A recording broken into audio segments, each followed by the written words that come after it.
hello, welcome back to Reha Kavi Positive Vlog. இன்னைக்கு நம்ம என்ன செய்ய போறோம்னா தக்காளி சாதம் செய்ய போறோம். அதை எப்படி பண்ணுவோம்ன்றத நம்ம இப்ப பார்க்கலாம். ஃபர்ஸ்ட் ஒரு குக்கர்ல எண்ணெய் ஊத்தி எண்ணெய் நல்லா காஞ்சதுக்கு அப்புறமா இப்போ இதுல நம்ம பட்டை கிராம்பு எல்லாம் சேர்த்துக்கலாம். நிறைய ஸ்பைசஸ் சேர்க்கணும்னு அவசியம் கிடையாது. ஏன்னா அது நிறைய சேர்த்தோம்னா அது சாதத்தில் போகும்போது ஒரு மாதிரியாக இருக்கும். சில பேர் அதை எடுத்து வெளியில் வைக்கிற மாதிரி இருக்கும். அதனால நம்ம அதிகமான ஸ்பைசஸ் சேர்க்க வேணாம். இப்போ நம்ம பட்டை கிராம்பு சேர்த்ததுக்கு வெங்காயம் சேர்த்துக்கலாம்.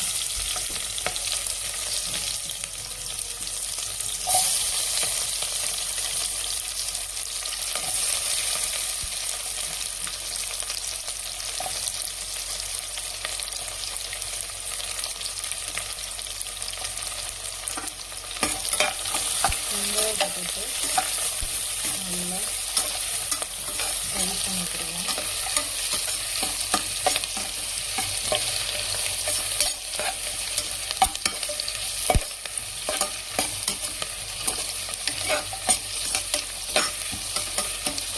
நல்லா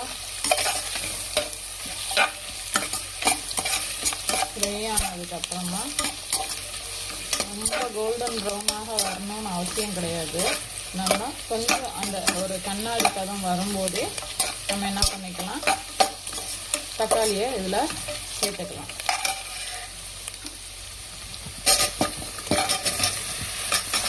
இதோட பச்சை மிளகாய் என்னடா பெருசாக சேர்த்துருக்கேன். அதில் தக்காளியை போட்டு நல்லா மிக்ஸ் பண்ணிக்கலாம். என்னடா இவ்வளோ பெருசாக போட்டுருக்காங்களே, இது எப்படி மேஷ் ஆகும் அப்படின்னு யோசிக்க வேண்டாம். இது ஒரு 10 to 15 மினிட்ஸ்க்குள்ளேயே என்ன ஆகிரும்னா நல்லா மேஷ் ஆகி உங்களுக்கு கொலன்ற அந்த பதத்துக்கு வந்துடும். உங்களுக்கு தக்காளி நல்லா மேஷ் ஆனதுக்கப்புறம் உங்களுக்கு நான் காமிக்கிறேன். இப்போ பார்த்தீங்கன்னா தக்காளி எப்படி மேஷ் ஆயிடுச்சுன்னு பாருங்கள். ஃபஸ்ட்டு போடும்போது நான் எவ்வளோ பெருசாக போட்டிருந்தேன். இப்போ பார்க்கும்போது உங்களுக்கு எல்லாமே நல்லா மிக்ஸ் ஆகி மேஷ் ஆயிடுச்சு. இங்கே பார்த்தீங்கன்னா நான் அரிசியை கழுவி ஊற வச்சுருக்கேன். இது எல்லாமே வதங்கி நம்ம தண்ணி ஊற்றி தண்ணி கொதிக்கும் போது நம்ம இந்த அரிசியை போடும்போது கரெக்டாக ஒரு 10 to 15 மினிட்ஸ் நல்லா அந்த அரிசி ஊறிடும். ஊறினதுக்கப்புறம் நம்ம போட்டோம்னா சாதம் உதிரியாக வரும். அவ்வளோ ஒரு டேஸ்ட்டாகவும் இருக்கும். இப்போ இந்த ஸ்டேஜில் நம்ம இதில் இஞ்சி பூண்டு பேஸ்ட்டு சேர்த்துக்கிறோம்.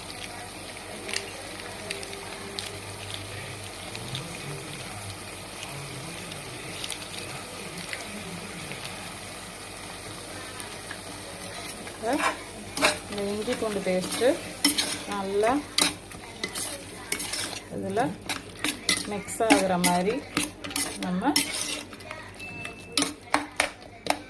நல்லா கிண்டிக்கிறோம். இது நல்லா எல்லாமே ஒன்று சேர்ந்து மிக்ஸ் ஆனதுக்கப்புறமா இப்போ இது நல்லா மேஷ் ஆயிடுச்சு. நம்ம இதில் இஞ்சி பூண்டு பேஸ்ட்டும் மிக்ஸ் பண்ணிடுச்சு. இது இப்போ நல்லா இந்த மாதிரி ஆயிடுச்சு. இதுக்கப்புறமா நம்ம இதில் கொஞ்சமாக தயிர் மிக்ஸ் பண்ணிக்கலாம்.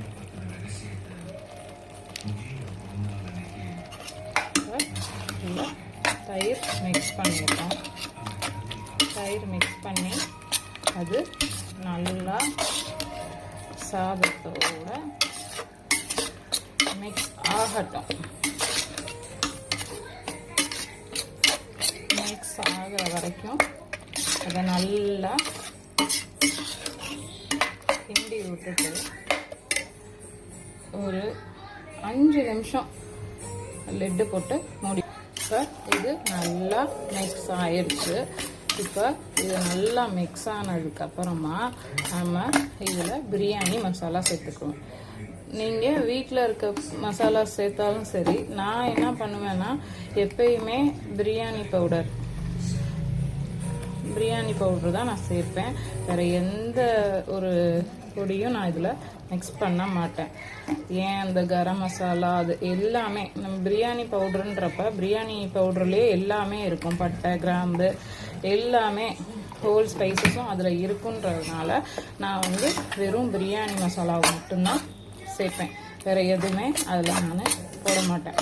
இப்போ இதை நல்லா மிக்ஸ் பண்ணியாச்சு. இது நல்லா மேஷும் ஆயிடுச்சு. எல்லாமே பர்ஃபெக்டாக இருக்குது.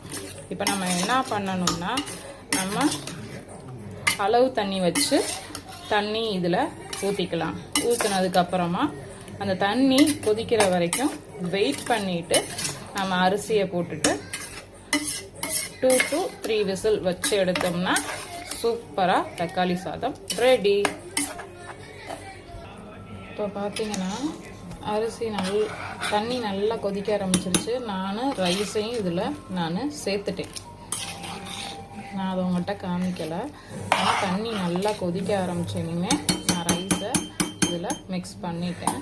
இப்போ நம்ம என்ன பண்ணலான்னா ஃபைனலாக கொஞ்சம் கொத்தமல்லியை கலந்து லிட்டை போட்டு க்ளோஸ் பண்ணிடலாம்.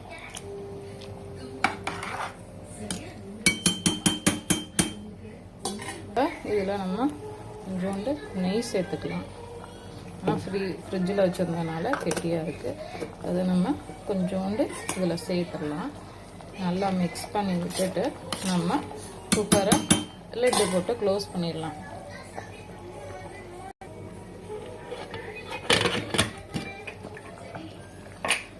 குக்கரை நல்லா லிட்டை போட்டு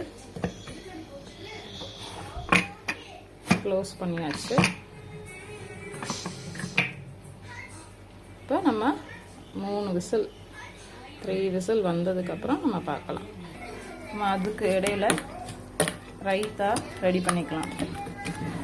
தயிர், பெரிய வெங்காயத்தை பொடிசாக நறுக்கியிருக்கேன், கொஞ்சோண்டு கொத்தமல்லி போட்டிருக்கேன், பச்சை மிளகாய் இதெல்லாம் போட்டால் பசங்க வந்து சாப்பிட மாட்டாங்க. அதனால் தயிர், வெங்காயம், கொத்தமல்லி, உப்பு போட்டிருக்கேன்.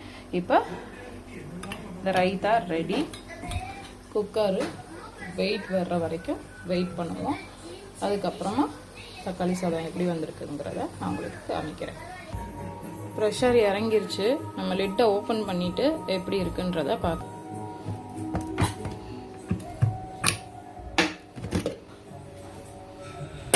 பாருங்க சாதம் எப்படி இருக்குன்னு.